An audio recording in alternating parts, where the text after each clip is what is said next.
Well, I opened up 10 packs and it looks like I haven't pulled diddly squat. Well, I mean, I've gotten a few EXs, so I guess that's good. Although I would have really have liked to have gotten one of the Charizards that are here in Obsidian Flames. But I guess it'll just have to continue.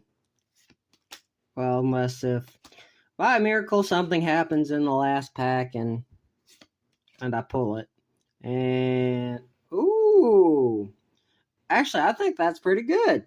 I think that Baroom full art is about $3-4 and a Togekiss, so not bad.